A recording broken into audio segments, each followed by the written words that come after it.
Okay, we're about to start a series that I'm really excited to begin, and that is the beginning of my rereading journey. In my goals for 2023 video, I shared with you all the books that I have from pre-2021 that were on my list of contenders for my rereading for this year.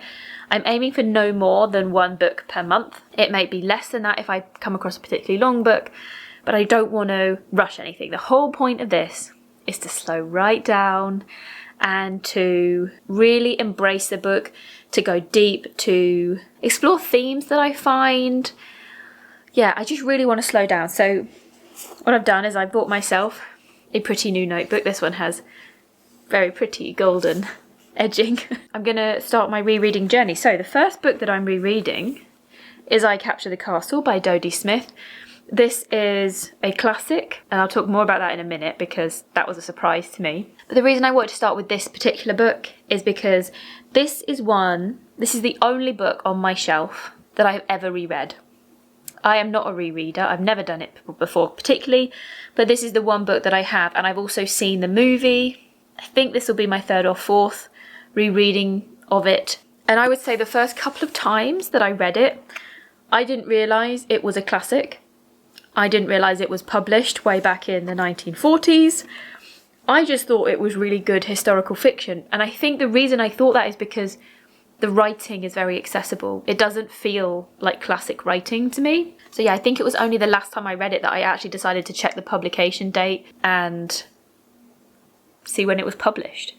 Dodie Smith is the author of the 101 Dalmatians. From my research, 101 Dalmatians and I Capture the Castle are her only two books that have remained in publication since they were first published. She does have a few others that I've never read, but I would now like to look into. So what I've started with is I've not even started reading yet. This copy that I have here, I have two copies, but my other one is sort of the movie tie-in cover, which doesn't have any extra information in it.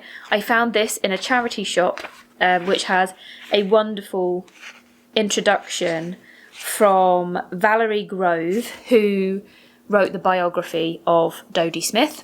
So I've used that as my leaping off point, and I've started my research on the book before I even jump in. The questions I sort of asked myself going in, what do I remember? So as I said, it's one of the only books I've ever reread.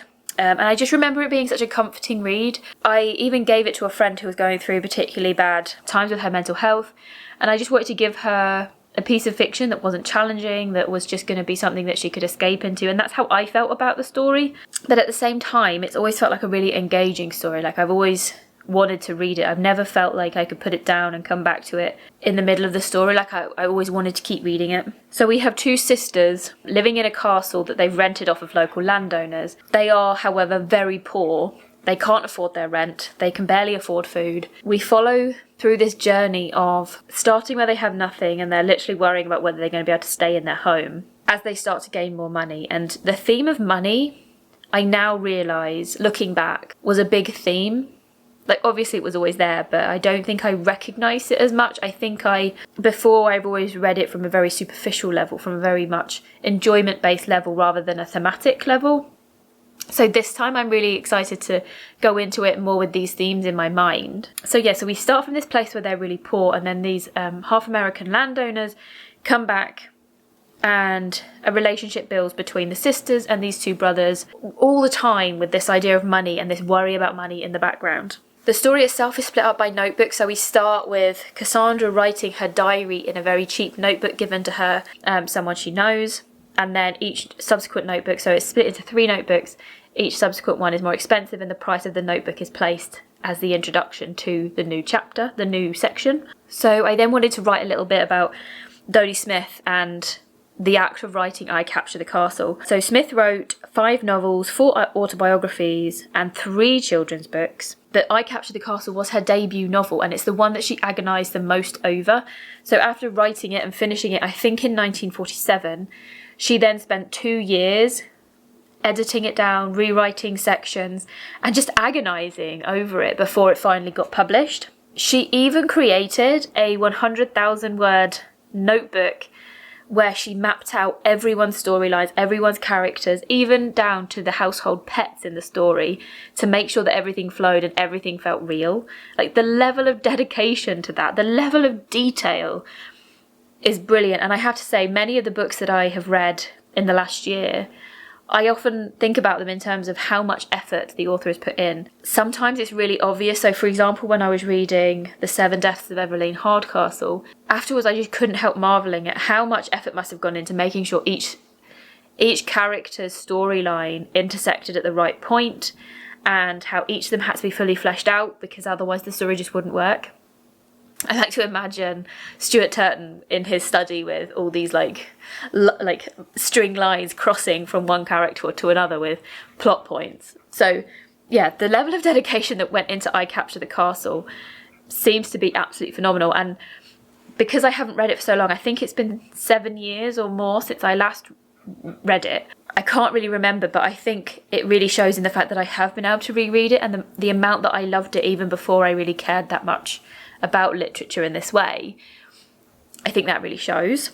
One of the really amazing facts I couldn't believe was the fact that Dodie Smith grew up near a place called Finchingfield in Essex, which is somewhere that I grew up near. You know, I went out for dinner there, like I went for piano lessons there, like it is somewhere where friends that I went to school with lived. So it's really one of those weird little things that you find out about authors. Dodie Smith herself was a playwright by trade. She was exiled to the US during the war with her husband, so many people consider I Capture the Castle a very nostalgic book, the way that she was thinking about the UK when she was writing it. And I as far as I can remember, that really comes across in the locations, and I'm really looking forward to thinking about that as I read it. So the questions that I've sort of given myself are like arising from just a preliminary research on the book is, was she inspired by modernist writers such as Virginia Woolf, this idea of stream of consciousness? So this book is split up into different diaries, and it's all about the diary entries of our main character, Cassandra. So I'm wondering, going into it, because she was writing around the time that Virginia Woolf died, so would she have been really inspired by those sorts of works when writing this? It's something I want to have in the back of my mind as I'm reading it. There's also this point about a commentary on religion, because it's not something I noticed when I was previously reading it, but because of the family dynamic in this, there are a lot of like pagan rituals going on in terms of celebrating midsummer that don't feel very religious, and yet there are quite a few scenes in this which involve the church and involve the vicar or the priest or whoever it is in the thing talking about them. And I know in the introduction that Valerie Grove mentions some unusual comments that the vicar makes to Cassandra, that I'm hoping to look at those religious scenes a bit more. And then the final question that I've asked myself is, how does the money theme evolve throughout the story? So those are just my initial starting points. I wanted to get this video filmed because now I would like to start with chapter 1. I think there are 16 chapters over the 3 sections. I'm going to take it myself at a chapter at a time, but I'm going to check in with you as I finish each section. And section 1 is The Sixpenny Book, beginning in March. Okay, we're at the first check-in point. I am loving this book so much. It is completely living up to what I remembered. It is so readable. It's really hard for me actually to slow down and not just keep reading, like to just get to the end of a chapter and be like, right, time to now think about my thoughts, write them down. It's really hard for me to do that because you just want to read this. It's so infinitely readable. What I actually ended up doing was reading 3 chapters and then deciding how I wanted to tab the book. So we have stream of consciousness, because that was one of my initial questions. The pink one is romanticizing and escapism. So as you're reading this, it like the nostalgia of it, the whole thing is so nostalgic. But then equally within it, our main characters, it almost feels like they're romanticizing their own poverty. Like a lot of the ways that their own lack of money is talked about feels very romanticized. Not necessarily in a bad way. Like some part of me thinks like romanticizing poverty is not a good thing, but actually it doesn't feel bad in this. And then also this idea that they're so desperate for a wealthy man to come and take them away, very Pride and Prejudice-esque, and how a lot of their fantasies about this come from the romance novels that they've read from Jane Austen and Charlotte Bronte and things. So the pink tab is all about romanticising and escapism. The purple is just when I come across a really particularly wonderful quote that I just wanted to note. And then that fourth one was literary references, because this is littered with literary references. And I think that's been my favourite part so far throughout these chapters, has been finding those literary references. A lot of the time it requires me to look it up and work out what it is that they're meaning by making these references, because some of it's stuff that I've never heard of, but it's really adding to it. So yeah, I've got my notebook on the go. Chapter 1 is the one that I've like highlighted and underlined the most. The rest of them, it's much less. So a lot of the tabs, a lot of the writings in the book are all in chapter 1, and that's because chapter 1 to me is like a masterclass in opening a story. It is comical, it is so well written, you can see how much effort she's put into writing this. The way in which each of our family members, so at the moment our main characters are just the family, and the way each of them are built in this first chapter gives you the perfect base from which to then explore their characters later on in the book. It really is fantastic. I don't really know what else to say. Like, even from the first line, is such a memorable first line. I write this sitting in the kitchen sink. So talking of like the stream of consciousness stuff, in the first chapter that's quite obvious. Like, she is jumping in, like she'll start telling something and then it'll be, oh, I've just had to move away from the kitchen sink because someone needed the sink. Or like, you'll get these like interruptions in the same way that you do in Mrs. Dalloway. And this happens in each chapter, sort of at least once. In that first chapter, I think it's more prevalent just because we're setting the scene for the fact that she's starting this new diary, and she's just trying to write her thoughts. She wants to improve herself as an author. But yeah, we get a good insight into her opinion of each of the members of the family. So about Rose, her sister, she says, she is nearly 21 and very bitter with life. Poor Rose hates most things she has and envies most things she hasn't. And about her father, she said, oh, poor father, he really is very pathetic. And then about Topaz, who is the stepmother, she says, Topaz said she had never been on the streets and rather regretted it, because one must sink to the depths in order to rise to the heights, which is the kind of Topazism it requires much affection to tolerate. So you get like these really wonderful little commentaries on each of the people. Chapter 2 is very important for understanding how deep their poverty is, like how little money they have, and it really also gives a great insight into the father and his reaction, because they're sort of sat down and they're trying to note down what money they're going to have coming in, how they're going to make money, and the father comes in and sort of doesn't care, and he's like, oh great, okay, whatever, and walks off. But also it's a great insight into how Cassandra puts her own emotions onto him, and like, so she thinks it's something else, she thinks that there's something deeper going on when really there isn't. Like, it's a really good insight into that. Now, when I was looking at reviews for the book to see if there were any criticisms people had, they mentioned that the two sisters, Rose and Cassandra, who are supposed to be 21 and 18 respectively, come across more like 12-year-olds. They're so naive. They are written so young. And at chapter 2, I was thinking, yeah, actually they are really written quite young. But then I've never lived in 1930s Britain. I've never been a teenager at that time. I've never lived so remotely as they do. They live so far from anyone. So I don't know whether that's more of a reflection of what it was like then. But then as we go through the next chapters, especially chapter 5, there's a big scene that happens in which she is accused of being consciously naive. Actually, I think that's a big part of the story, is just how naive these two sisters are, and just how little they know of the world and how the world works.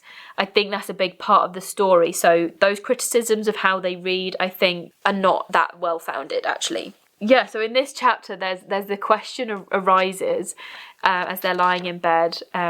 Would you rather be a Jane Austen or a Charlotte Bronte? And they're referring to Pride and Prejudice and Mr. Darcy, and they're referring to Jane Eyre. Now, Jane Eyre I've never read, but Pride and Prejudice I happily have just finished reading. It's one of my books from my 23 for 2023 list. Yay for camera malfunctions. I don't even know where I was in this. I think I was talking about literary references. I'm so happy I read. Jane Austen this month, like Pride and Prejudice, because now I can pick out themes and stuff that are popping up in subsequent chapters that I wouldn't have known about. I mean, obviously, I think most people know the basic premise of Pride and Prejudice, so that's quite an easy one to follow, but some of the like nuances, yeah. So I was doing a bit of research on Jane Eyre. I've now downloaded that off of Audible because that's on their like included Audible membership. But I did do a bit of reading on it, a bit of research. And it says Jane Eyre is a Bildungsroman, so essentially a coming-of-age story. And suddenly this conversation that they're having about whether you're a Bronte or an Austen becomes like a massive foreshadowing for the rest of the book. And I think essentially Rose, the older sister, is our Elizabeth Bennet, the one who is... I mean, in Pride and Prejudice, Elizabeth Bennet is not actively seeking a rich man, but, you know, the premise is that she gets married to a rich man. So Rose is our Elizabeth Bennet, and Cassandra, our protagonist, the one that we're following, she's our Jane Eyre, because not only is it from her perspective, as Jane Eyre is from Jane's perspective, Charlotte Bronte is an early adopter of the intimate first-person narrative, which I didn't know.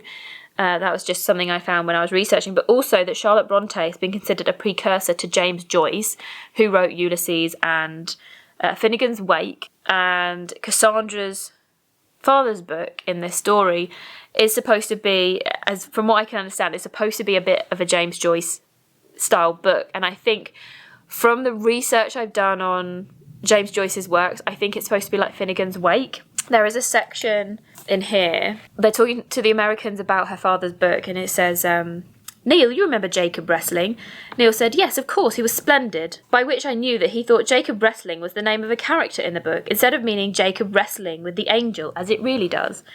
And then later on it says, then Simon asked him a question about the third dream in Jacob Wrestling, and he came to life again. So I get, like, from what I read about Finnegan's Wake, I get the feeling that it is that. Okay, other literary references. Because as I say, this is my favourite bit, and so you're going to be hearing quite a lot about this. So in chapter 1, there's a reference to As You Like It by Shakespeare, where Cassandra says Stephen reminds her of Silvius, who is a shepherd in As You Like It. And then she says she doesn't think that she's like Phoebe, but then this is a bit of foreshadowing, because when I've sort of looked into As You Like It, I've never read it. Phoebe loves Ganymede, who does not love her, another, and it becomes a complicated tangle that echoes what's going to come in I Capture the Castle. In chapter 2, Stephen turns to Cassandra and says, they're like looking at the castle in the darkness, and he talks about whether she thinks that the castle looks like the sort of place that La Belle Dame Sans Merci would live. And I didn't know what this was, so I searched for it, and it's from a poem by John Keats, and I've just written down a fragment of it in here. It's not the whole poem, but I met a lady in the meads, full beautiful, a fairy's child. Her hair was long, her foot was light, and her eyes were wild. I made a garland for her head, and bracelets too, and fragrant zone, and looked at me as she did love, and made sweet moan.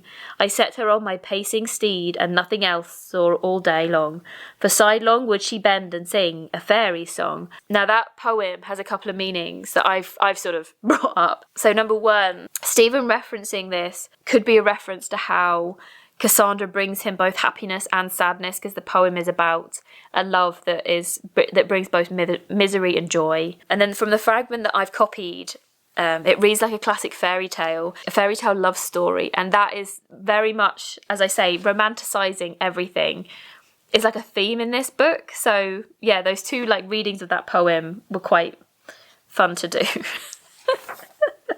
In chapter 4, there's a reference to Faust, because there's a fantastic scene. It's like one of my absolute favourite scenes, where they decide they're not going to pray to God, they're going to pray to the devil, because they just need help. They need help getting out of their situation. And then reference is made to Faust, which the sort of 2 famous literary references for that are the Christopher Marlowe play The Tragical History of Dr. Faustus, and then also Faust by Johann Wolfgang van Goethe.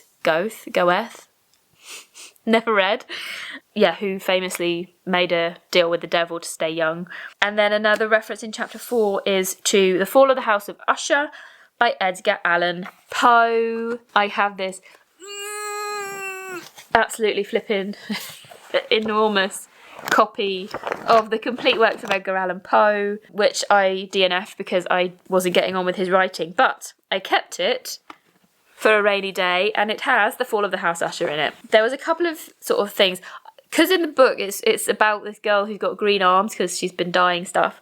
So I thought there'd be like a monster with green skin in the book, but there's not. But there's a quote here. Shaking off from my spirit what must have been a dream, I scanned more narrowly the real aspect of the building. Its principal feature seemed to be that of an excessive antiquity. The discoloration of ages had been great. Minute fungi overspread the whole exterior, hanging in a fine tangled webwork from the eaves. Yet all this was apart from any extraordinary dilapidation. No portion of the masonry had fallen, and there appeared to be a wild inconsistency between its still perfect adaptation of parts and the crumbling condition of the individual stones.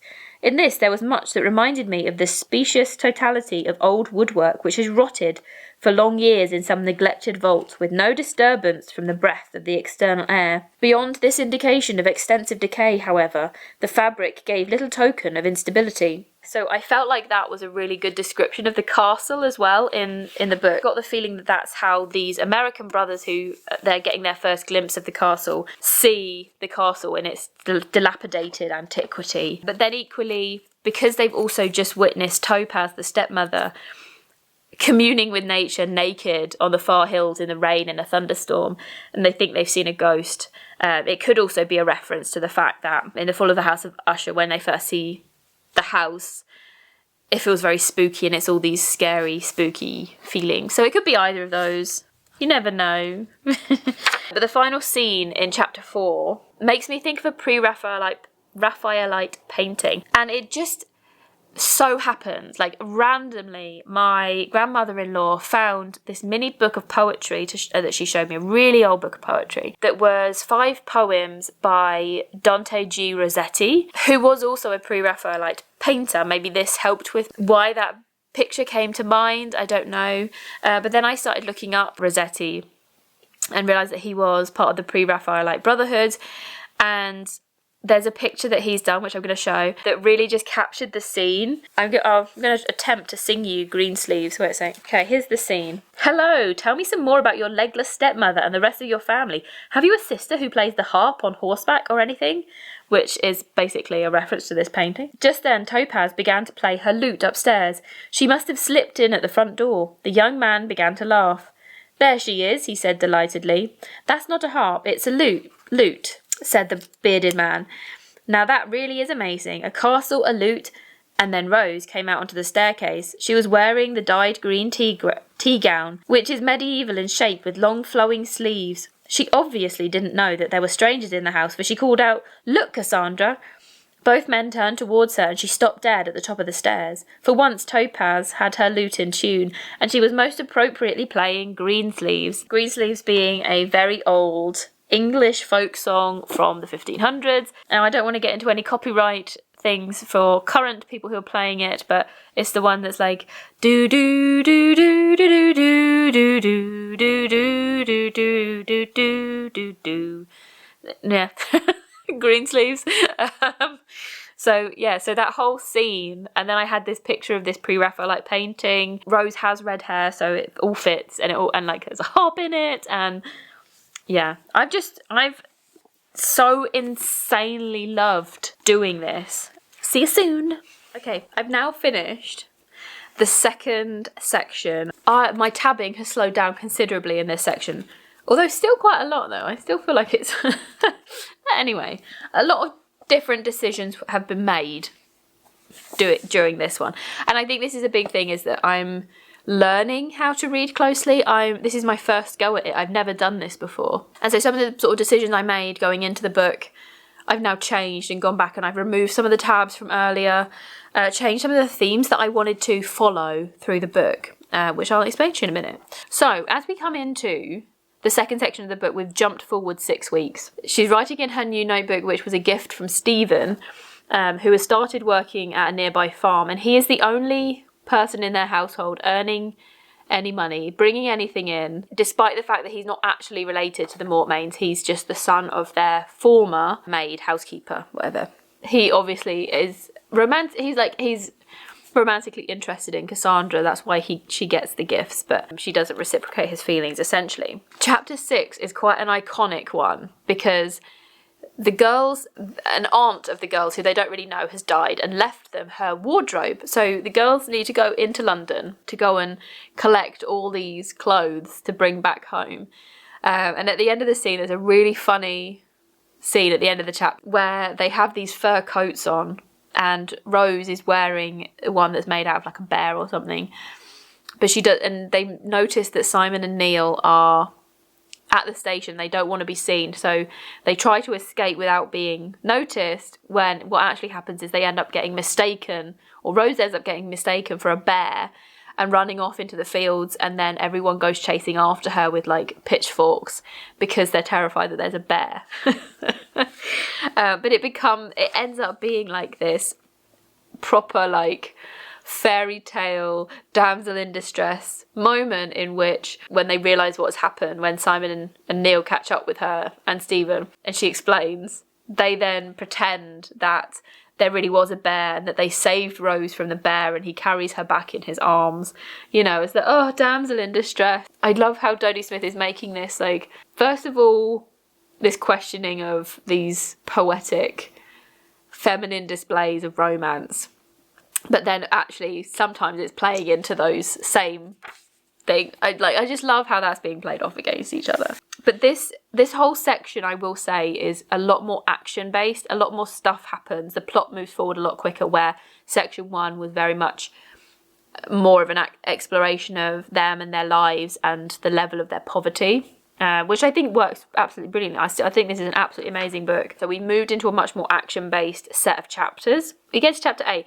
And I realised, because in this one we have a very iconic scene, which is a dinner party at Scoteney, where all of the Mortmain family get invited. So Cassandra, Rose, her mum and her dad and her stepmother, and then there's the Cottons, the Cotton brothers, their mother, and like some cousins or something, the Fox Cottons, and then they also invite the vicar. And the vicar is such an interesting character that I was like, do you know what, I'm going to go back, I'm going to change my tabbing that was originally the stream of consciousness tabbing, because I don't think I needed to tab that, because that is just something that occurs throughout the book, whereas the vicar is such an interesting character. So I've moved the red tabs, which were originally stream of consciousness marking, and those are all the references to the vicar, because in this we realise, I mean, you know, we get this feeling about how forward-thinking the vicar is. He's not your classic sort of strict religious churchman. He is a very relaxed, very fun man who doesn't necessarily seem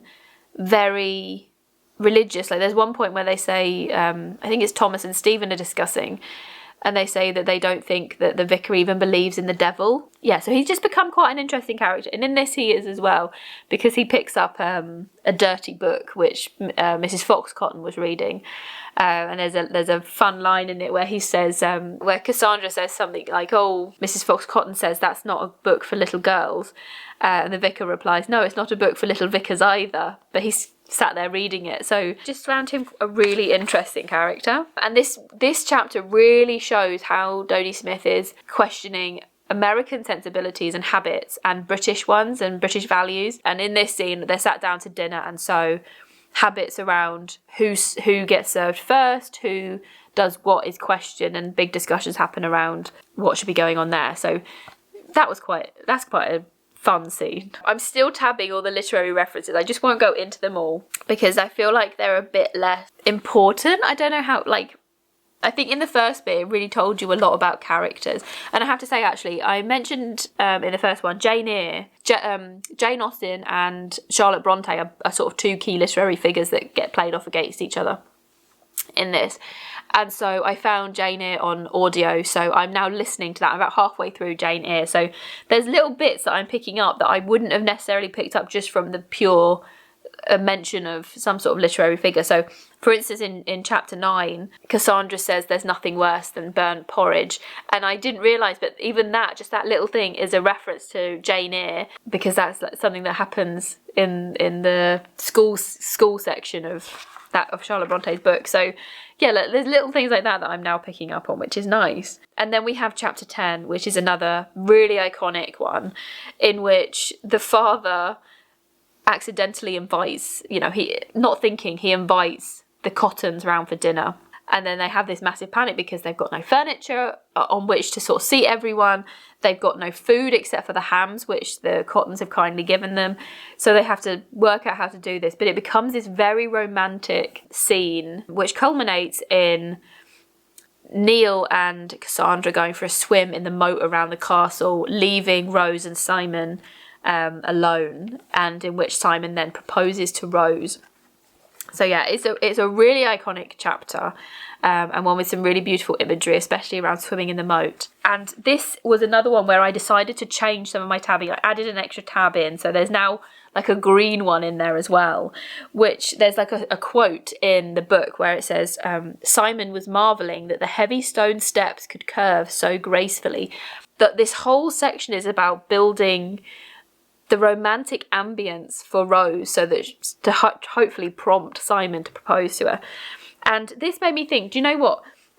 I already knew that the castle played obviously an important role in this whole story. The whole book is called I Capture the Castle, but it made me think there are so many times in this book where the castle becomes its own character. And so I went back and I started tabbing every time that the castle was almost either described in a way that made it feel like it changed the plot, or it was like a character in its own right. But also, I realised at the very beginning, it's given just as much prominence as any of the family members when being described. It even gets its own whole chapter describing its history and it, like, how they came to live there, and it gets more detail even than the family does. So it's almost like it's the most prominent character, despite the fact that we're following Cassandra. So that's where I am as we come to the end.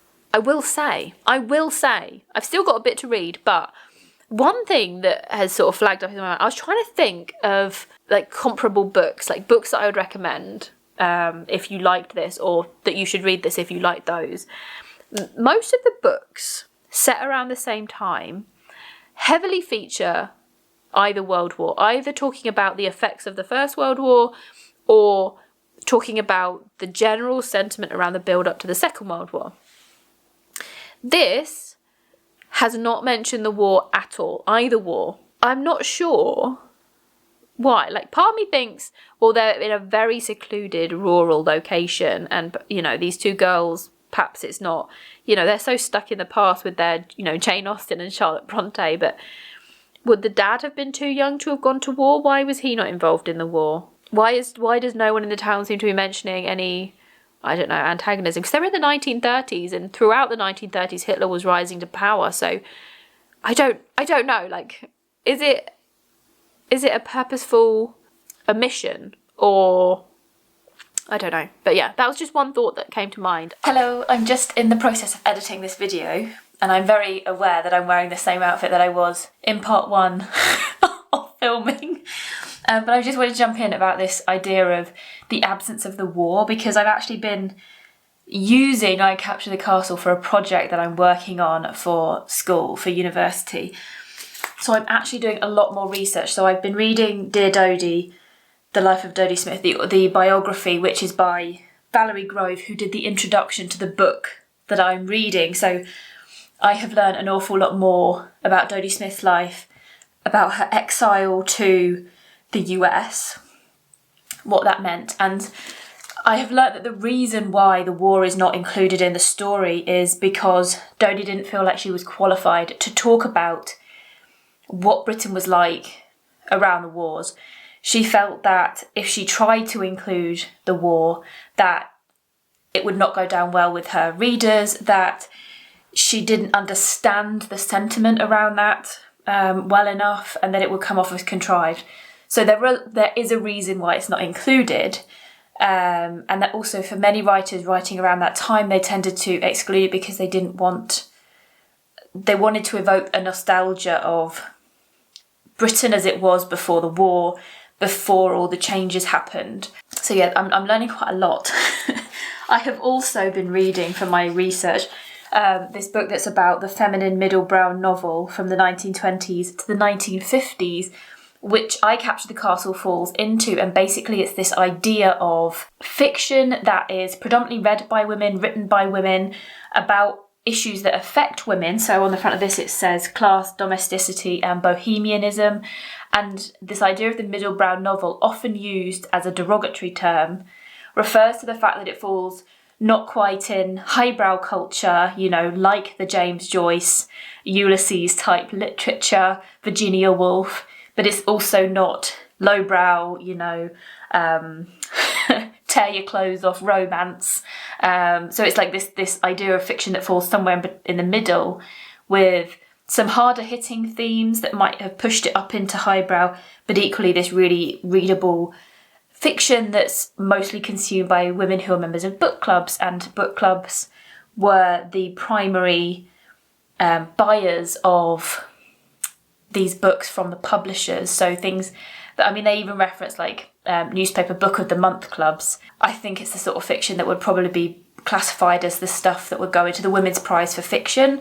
Like, when I think about the Women's Prize for Fiction, it's this sort of literature that sits really comfortably in it. So middlebrow is often considered, and like women's literature is often considered this derogatory term, but I'm learning quite a lot about it, and it's really interesting what it does, what it's for. So yeah, so since filming this video, I have learnt quite a lot more about the story, and I just wanted to come in and mention that thing on the war because it is a big theme. There's also a lot more interesting things around class and around Stephen as a character, because originally Dodie didn't want him to play as big a part as he does, and many of her consumers, many of her readers wished that Cassandra had ended up with Stephen, whereas she was a bit like, no, I want to distance her from the lower classes.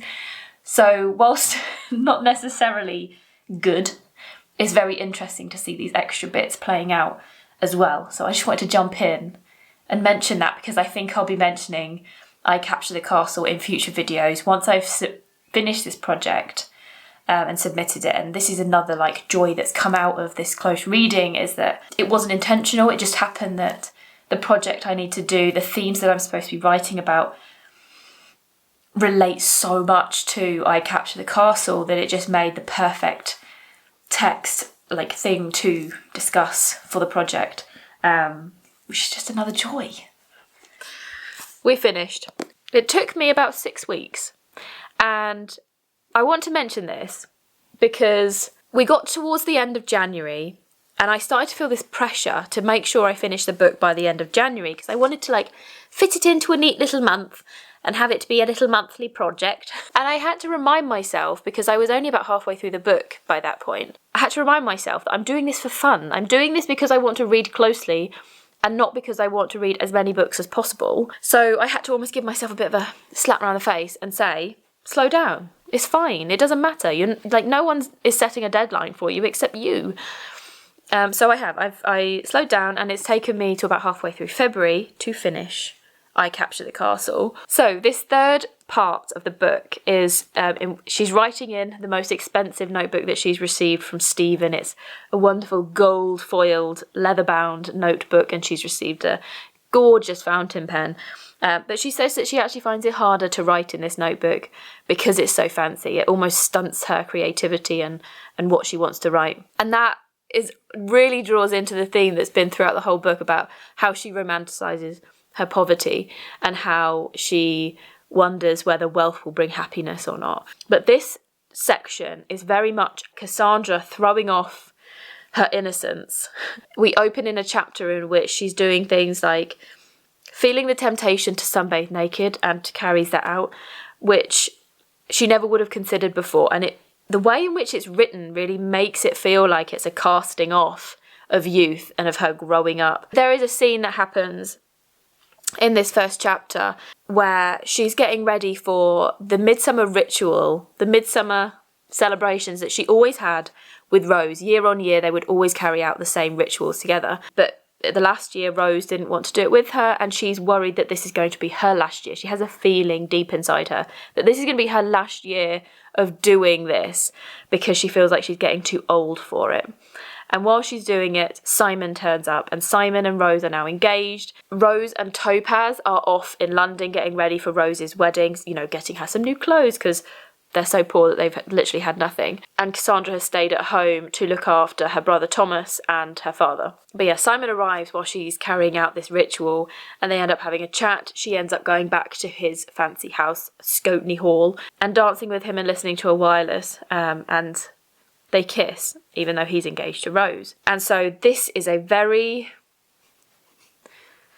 pivotal moment in her throwing off, as I say. This Midsummer's Day is this big casting off of her innocence, and then after this she's grappling with who she is, how she feels about what's happened, what she wants to happen now, like what would her ideal scenario be. And we move in the next chapter where she's dealing with all these thoughts, and she goes to visit the vicar, and I knew I wanted to follow the vicar, and this is a very key chapter for him. And they sit and they talk, and clearly we can sense that Cassandra is not very religious. She's grown up where religion is the norm, but you can sense that she's not necessarily religious. But she chats to the vicar, and he's offering her spiritual guidance, not necessarily religious guidance, but very much spiritual guidance. She's asking him about why people pray and what people get out of praying, how people pray. And I think today what the vicar's advice is, we would consider meditation. That's what we would call it, meditation. And that's what she ends up doing. She goes into the church and she meditates. I think this is part of why this is such a cozy book, why this is something that you would read to like warm your soul, because there's some of this like almost wisdom in it, this idea of meditating and just sitting with yourself and thinking about, getting a feel for your senses. What can you touch? What can you see? What can you hear?